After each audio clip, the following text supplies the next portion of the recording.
Good morning dear students. క్రిందటి వీడియోలో మనం విటమిన్ గురించి మాట్లాడుతున్నప్పుడు కొన్ని సవరణలు స్పీడ్లో జరిగిన చిన్న పొరపాట్లు ఒకసారి చెప్తున్నాను. క్యాల్సిఫరాల్ డి విటమిన్లో మనం ఉదయపు ఎండ అని చెప్తూ రెండవది స్ప్రౌట్స్ గురించి చెప్పాను. స్ప్రౌట్స్ అనేది టోకోఫెరాల్లో రాసుకోండి. మొలకెత్తు విత్తనాలు స్ప్రౌట్స్. ఇక్కడ లివర్ ఆయిల్స్, డి విటమిన్కి లివర్ ఆయిల్స్ రాసుకోండి. అది అలాగనే పాలు, గుడ్లు, మాంసము, చేపల గురించి మాట్లాడుతున్నప్పుడు నాన్ వెజ్ కలిసి మాట్లాడుతూ ఇవి జీవ సంబంధమైనవి అని చెప్పాను, జంతు సంబంధమైనవని సవరణ చేసుకోండి. అలాగే అమ్మ వండిన వంటలు తినకపోవడం గురించి మాట్లాడుతూ అది నెగిటివ్గా వచ్చింది. అది అమ్మ వండిన వంటలన్నీ తినాలి, చక్కగా తినాలి, అప్పుడే మనం ఆరోగ్యంగా ఉంటాం. సరే, మనం కెడక్ CADEC అనే విటమిన్ల గురించి నేను చెప్పుకోవడం క్రింద పాఠ్యాంశాలు చెప్పుకోవడం జరిగింది క్రింద పీరియడ్లో. ఈరోజు మనం మిగిలిన బి కాంప్లెక్స్ విటమిన్ల గురించి ఈరోజు తెలుసుకుందాం. బి కాంప్లెక్స్ విటమిన్లు వాటర్ సోల్యుబుల్ విటమిన్స్. ఇందులో కూడా మిగతా వాటిలాగే పాలు, మాంసం, గుడ్లు, చేపలు వీటన్నిటిలో ఉంటూ కూడా మనం ప్రత్యేకమైన వంటల గురించి నేర్చుకుంటూ ఇవి లోపిస్తే వచ్చే వ్యాధుల గురించి తెలుసుకుందాం. బి కాంప్లెక్స్ ఇది ఒక సముదాయం. ఇందులో 8 విటమిన్లు ఉంటాయి. మొదటి అక్షరాలతో చిన్న వాక్యం కానీ లేదా మనం జ్ఞాపకం ఉంచుకోవడానికి విబ్జిఆర్ కాంతిలో ఎలాగైతే రంగుల్ని జ్ఞాపకం ఉంచుకోవడానికి మనం చెప్తామో అలాగే మీరు సొంతంగా ఏదైనా బండ గుర్తుగా పెట్టుకుంటూ కూడా దీన్ని మీరు జ్ఞాపకం ఉంచుకోవచ్చు. బి కాంప్లెక్స్ విటమిన్లో B1, దీన్ని థయామిన్ అని పిలుస్తారు. థయామిన్ B1 దీని తాలూకా లోపిస్తే వచ్చే వ్యాధి డిఫిషియన్సీ వల్ల వచ్చే వ్యాధి బెరిబెరి. అందుకే దీన్ని యాంటీ బెరిబెరి అని పిలుస్తారు. Anti beriberi. అలాగే నాడీ సంబంధమైన ఇబ్బందులు వస్తాయి కాబట్టి యాంటీ న్యూరోటిక్ విటమిన్ అని కూడా పిలుస్తారు. సో అవి పేర్లు. బెరిబెరి అన్నది హృదయ సంబంధమైన సమస్య. అందులో హార్ట్ బీట్కి అన్నది స్పందనలలో తేడాలు వస్తూ ఉంటాయి. హృదయ స్పందనలో తేడాలు వస్తాయి. లివర్, హార్ట్ నొక్కుబడి వాటి వలన ప్రాబ్లమ్స్ అనేవి వచ్చే అవకాశాలు ఉన్నాయి. హృదయ స్పందన సంబంధించింది ఇది. సో దీని తాలూకా సిమ్టమ్స్, ది డెఫిషియన్సీ సిమ్టమ్స్, లక్షణాలు చూద్దాం.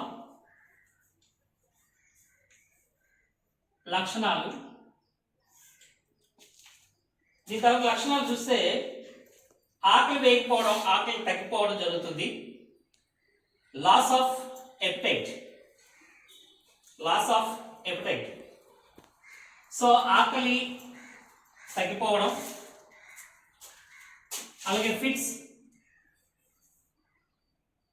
వామిటింగ్స్, వాంతులు, మూర్ఛ, అలాగే ఆకలి తగ్గిపోవడం, ఆకలి లేకపోవడం కానీ తగ్గిపోవడం కానీ శ్వాస సంబంధమైన సమస్యలు వస్తాయి. శ్వాస సంబంధమైన సమస్యలు వస్తాయి. సో అనగా ఇది పెరాలసిస్ వచ్చే అవకాశం ఉంది. న్యూరోటిక్ యాంటీ న్యూరోటిక్ విటమిన్ అని చెప్పాను కదా, పెరాలసిస్ పక్షవాతం కూడా వచ్చే అవకాశాలు ఉన్నాయి. సో ఇలాంటి భయంకరమైన ఇబ్బందికరమైన సమస్యలకి గురవుతూ ఉంటారు థయామిన్ లోపిస్తే. వనరులు చూస్తే ధాన్యాలు, సీరియల్స్, ఆయిల్ సీడ్స్, విత్తనాల నుంచి నూనెలు,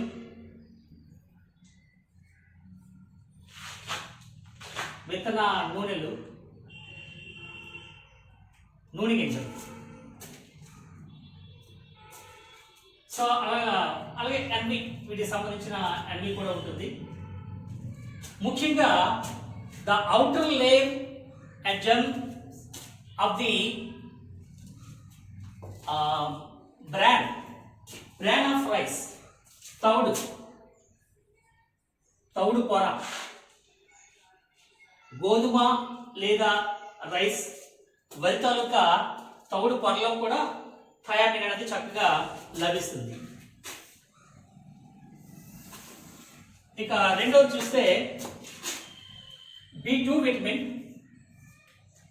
రైబోఫ్లావిన్.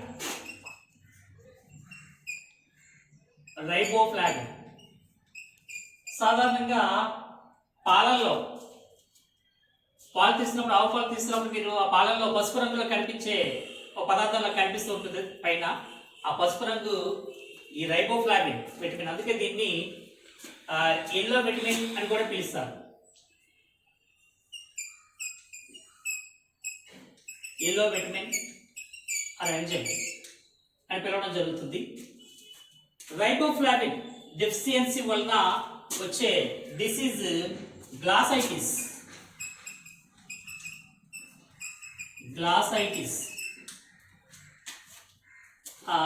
నాలుక మంటలాగా, పూతలాగా రావడం, పుండ్లు అవ్వడం అలాంటిది జరుగుతూ ఉంటుంది. ఆహారం తింటే విపరీతమైన మంట వస్తుంది. అలాగే ఈ దవడలు చూసాక పెదవులు పౌళ్ళు వస్తాయి. సో అటువంటివన్నీ దీని తాలూకా లక్షణాలు. నాలుక పూత, పుండ్లు, పెదవులు పగులుట, అలాగే చర్మం కూడా స్కేలీ స్కిన్, చర్మం పొలుసులు అవడం, చర్మం పొలుసులుగా మారడం, ఫోటోఫోబియా, కాంతిని చూడలేకపోవడం, భయపడడం, కాంతిని చూడలేకపోవట.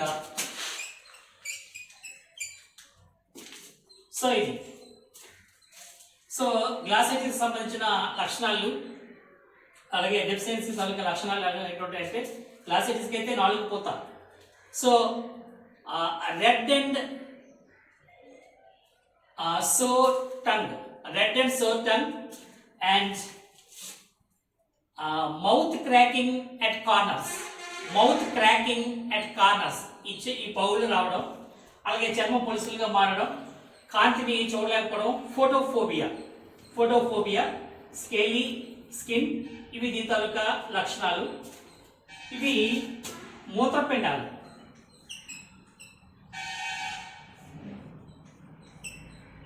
ఎన్విలో మూత్రపిండాలులో ఇవి చక్కగా పుష్కలంగా ఉంటాయి. సో ఆ విధంగా ఇది. అలాగే స్ప్రౌట్స్, మొలకెత్తే విత్తనాలు కూడా పుష్కలంగా ఉంటాయి. మొలకెత్తే విత్తనాలు, అలాగే ఆకుకూరలు కూడా బాగా పుష్కలంగా ఉంటాయి. గ్రీన్ లీఫీ వెజిటబుల్స్, కిడ్నీస్ అంటే మనుషుల ద్వారా కిడ్నీలు కాదు, మామూలుగా మన మటన్, చికెన్ వీటికి సంబంధించిన, అలాగే మొలకెత్తి విత్తనాలు స్ప్రౌట్స్లో ఇవి పుష్కలంగా ఉంటాయి. ఇక మూడవది B3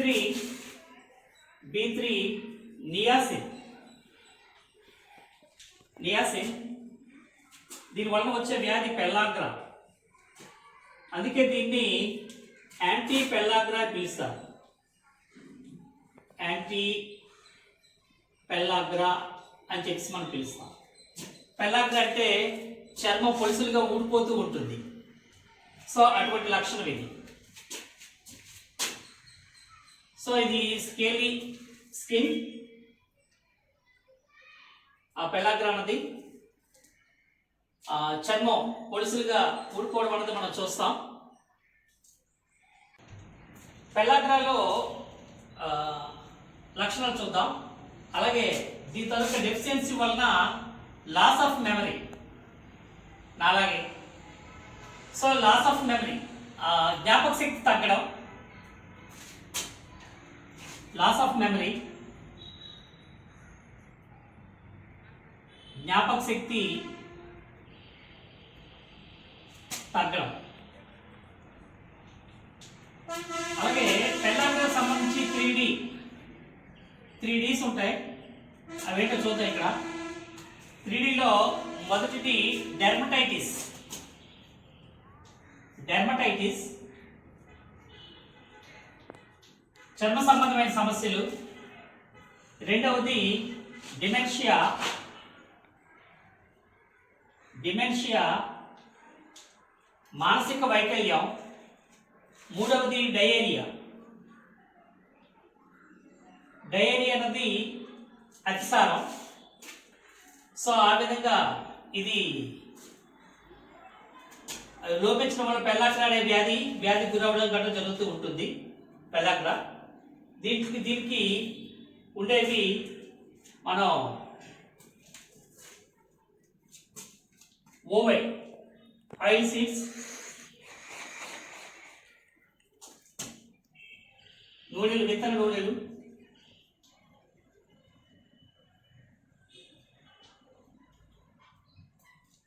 విత్తన నూనెలు, అలాగనే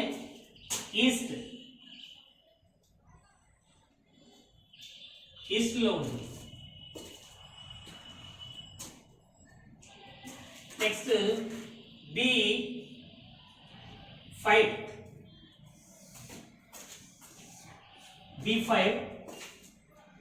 B5 అనేది ప్యాంటోథెనిక్ ఆమ్లం. ప్యాంటోథెనిక్ ఆమ్లం ఇది సర్వ విస్తృత విటమిన్ గా చెప్తాం. సర్వ విస్తృత విటమిన్. ప్యాంటోథెనిక్ ఆమ్లం వలన బర్నింగ్ ఫీట్, పాదాలలో మంటలు రావడం దీని తాలూకా ముఖ్యమైన వ్యాధి. ఆ ప్రాబ్లం పాదాలలో మంటలు, బర్నింగ్ ఫీట్ పెయిన్స్ అనేవి వస్తుంటాయి. వాకింగ్ ప్రాబ్లం, నడక కష్టం అవుతుంది.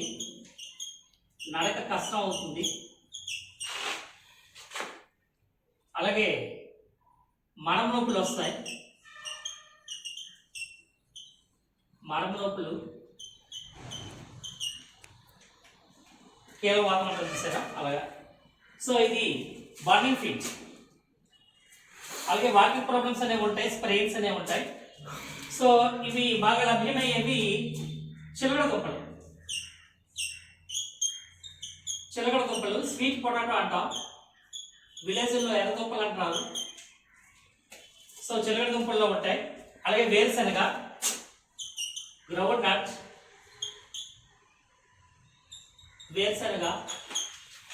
వేరుశనగే కాకుండా హోల్ నట్స్ అన్ని గింజల్లో కూడా ఇది బాగా లభ్యమవుతుంది.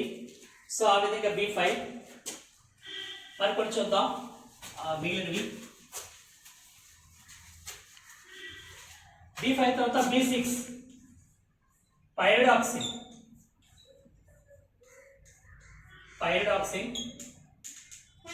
B6 ఇది ఎనీమియా వచ్చే అవకాశం ఉంది. ఎనీమియాకి గురవుతారు. ఎనీమియా అనేది రక్తహీనత అంటాం ఎనీమియా. అందుకే దీన్ని యాంటీ ఎనీమియా విటమిన్ అని పిలుస్తారు. యాంటీ ఎనీమియా విటమిన్ అని పిలవడం జరుగుతుంది. రక్తహీనతకు కారణం ఎర్ర రక్త కణాలు తగ్గిపోవడం, loss of less count of RBC, red blood cells, ఎర్ర రక్త కణాలు సంఖ్య తగ్గిపోవడం. ఎర్ర రక్త కణాల సంఖ్య తగ్గుట, అలాగే ఫిట్స్ అండ్ వాంతులు మూర్ఛ అనేది కూడా కలుగుతుంది. ఇవి మిల్లెట్స్ ఆయిల్ సీడ్స్, విత్తన నూనెలు,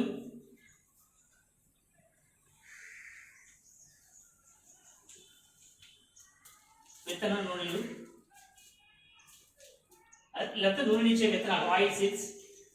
అలాగే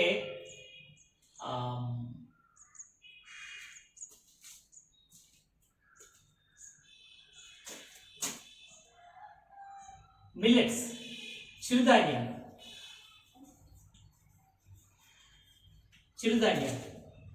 సాధారణంగా బి కాంప్లెక్స్ విటమిన్లు ధాన్యాలు, చిరుధాన్యాలు చాలా పుష్కలంగా ఉంటాయి. కాకపోతే వాటిని మనం వాటి పొరలన్నీ తీసేసి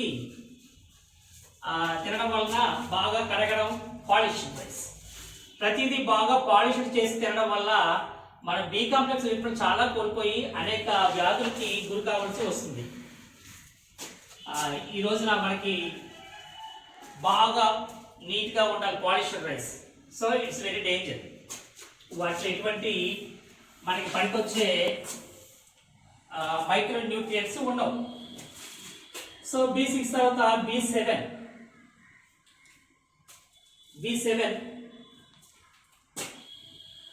బయోటిన్.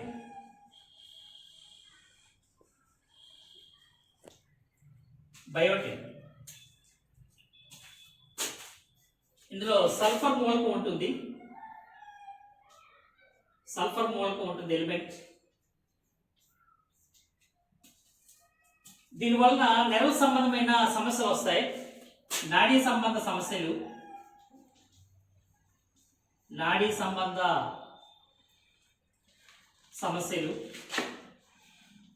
నెర్వస్ ప్రాబ్లమ్స్ అనేవి దీనివలన వస్తాయి.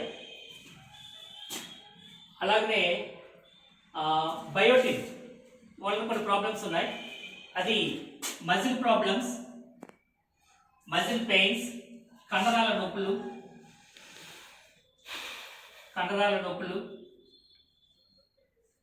అంతేకాకుండా మెంటల్ డిప్రెషన్, మనోవ్యాకులత,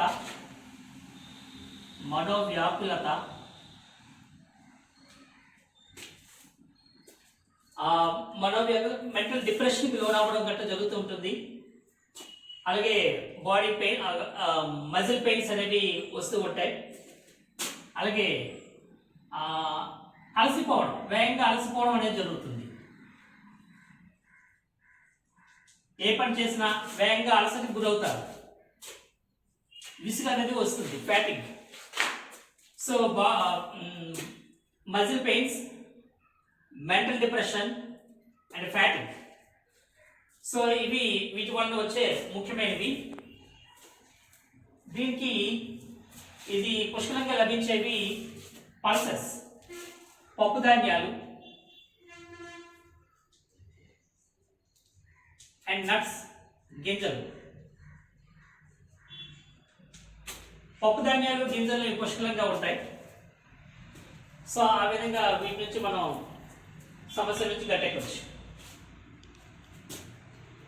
సో అలాగే B9 పొలాసిస్ విటమిన్ చెప్పి అంటాం. ఇది పొలాసిస్ విటమిన్ చెప్పి మనం పిలుస్తాం. ఫోలిక్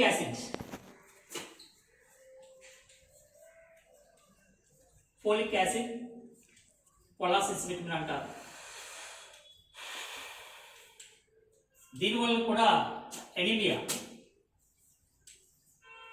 రక్తహీనతకు గురవుతారు. దట్ మీన్స్ రక్తహీనత, ఎనీమియా. సో ఎనీమియా గురైనప్పుడు మనకి ఇందులో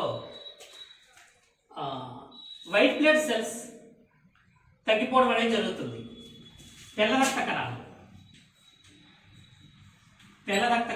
white blood cells, less count of white blood cells తగ్గుట. సో ఇది చాలా ముఖ్యమైనది వైట్ బ్లడ్ సెల్స్ అనేవి. అంతేకాదు జీర్ణనాళంలో శ్లేష్మం సంబంధించిన సమస్యలు వస్తాయి.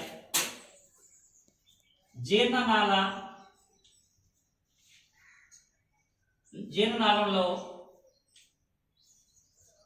శ్లేష్మ సంబంధ సమస్యలు. ఇవి లభించే ఆహార పదార్థాలు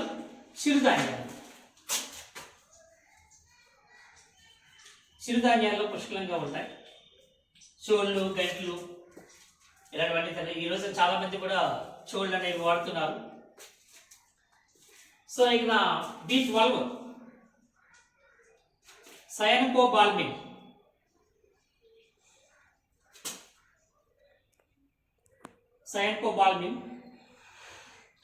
దీన్ని B12 అంటారు. ఇందులో కోబాల్ట్ ఎలిమెంట్ ఉంటుంది.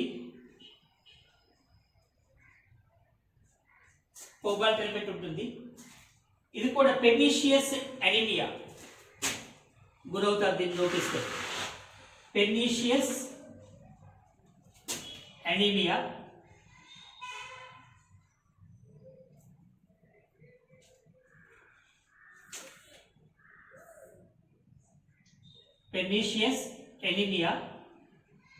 హానికర అంటే తీవ్రమైన హానికర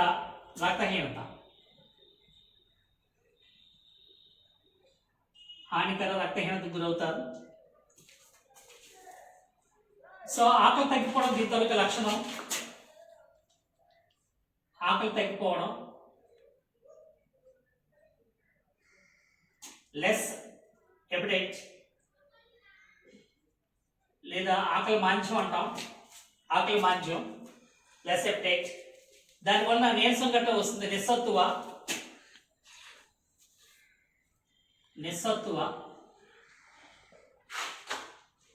దట్ మీన్స్ లీన్ అండ్ వీక్గా తయారైపోతారు. సో ఇక్కడ ఎచరిషియా కోలై అనే బ్యాక్టీరియా దీన్ని మన జీర్ణనాళంలో ప్రేగుల్లోనే ఉండే ఎచరిషియా కోలై అనే బ్యాక్టీరియా దీన్ని సంశ్లేషణ చేస్తుంది. సైనకోబాల్మిన్ B12 విటమిన్ ని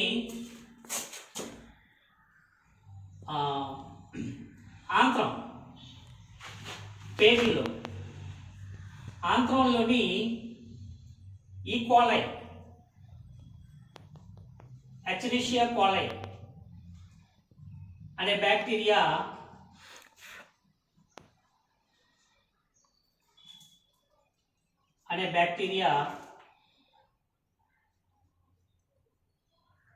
దీని సంశ్లేషణ చేస్తుంది. సంశ్లేషణ ఉత్పత్తి చేస్తుంది, శరీరానికి అందిస్తుంది. The Escherichia coli bacteria synthesizes the B12 vitamin cyanocobalamin in intestine. So ఈ విధంగా మనకి బి కాంప్లెక్స్, బి విటమిన్ అంటాం. బి విటమిన్ లో 8 విటమిన్ల సముదాయం ఇది, అందుకే దీన్ని బి కాంప్లెక్స్ అన్నారు. అది B1, B2, B3 చూసాం మనం. అది థయామిన్, రైబోఫ్లావిన్, నియాసిన్ ఇవి చూసాం. అలాగే B6, B7 చూసాం మనం. అలాగే B9, B12. సో ఇక్కడ సైనకోబాల్మిన్ ఇవన్నీ చూసాం. దీన్ని బట్టి చూస్తే మనకి అర్థమైంది ఏంటంటే ఇవి సూక్ష్మ పోషకాలు అయినప్పటికీ ఇవి లోపిస్తే అనేక వ్యాధులకు గురవుతామని చెప్పి మనకు అర్థమవుతుంది. కాబట్టి ఇప్పుడు చెప్పుకున్న మనం నీటిలో కరిగే విటమిన్ అంటే నీటిలో కరిగేవి అలాగే కొవ్వుల్లో కరిగే విటమిన్లు అన్నీ మనకి సమీకృత ఆహారంలోనే దొరుకుతాయి. అన్ని రకాల ఆహార పదార్థాలు తినడం వల్ల మాత్రమే దొరుకుతాయి. కాబట్టి విద్యార్థులారా చక్కగా సమీకృత ఆహారం తినండి, ఆరోగ్యంగా ఉండండి. బి కాంప్లెక్స్ గురించి ఒక పాట పాడుతూ మనం క్లోజ్ చేసేద్దాం. బి విటమిన్ గురించి ఒక పాట. నా పేరే విటమిన్ బి, నే లేకుంటే కలుగు బెరి బెరి, రక్తహీనత పెల్లగా పెదవులు పగులుట నాలుగు వాచుట, ఆకలి మాధ్యం గుండెదడ కలుగునులే నే లేకుంటే. అందుకు కావాలి నేను మీకు మరి మరి, నా పేరే విటమిన్ బి, నే లేకుంటే కలుగు బెరి బెరి. గుడ్డు ఈస్టు కాలేయాలలో, పాలు మాంసం పప్పు ధాన్యాలలో, బియ్యపు తవుడు పొరలలో, నేనుండేది ఈ పై వాటిలో. వీటిని తింటే మీరు, నేనుంటా మీలో. నా పేరే విటమిన్ బి, నే లేకుంటే కలుగు బెరి బెరి. సరే, మిగతా విటమిన్ల గురించి కూడా ఒక పాట already I'm happy king songs and teaching videos లో మీకు లభిస్తుంది యూట్యూబ్ లో. నేను కూడా పంపిస్తాను ఆ వీడియోని, అందులో చూడండి. ఈ పాఠ్యాంశం ద్వారా ఎంతో కొంత విజ్ఞానం పొంది మీరు భవిష్యత్తులో మీరు ఉపయోగపడే విధంగా ఉంటుందని నేను భావిస్తున్నాను. I'm happy king teaching videos తీసుకొస్తూ లేదా కొంత విజ్ఞానాన్ని పంచే మీ ఆనందం ఈ ఆనందం. అందరికీ good luck. God bless you.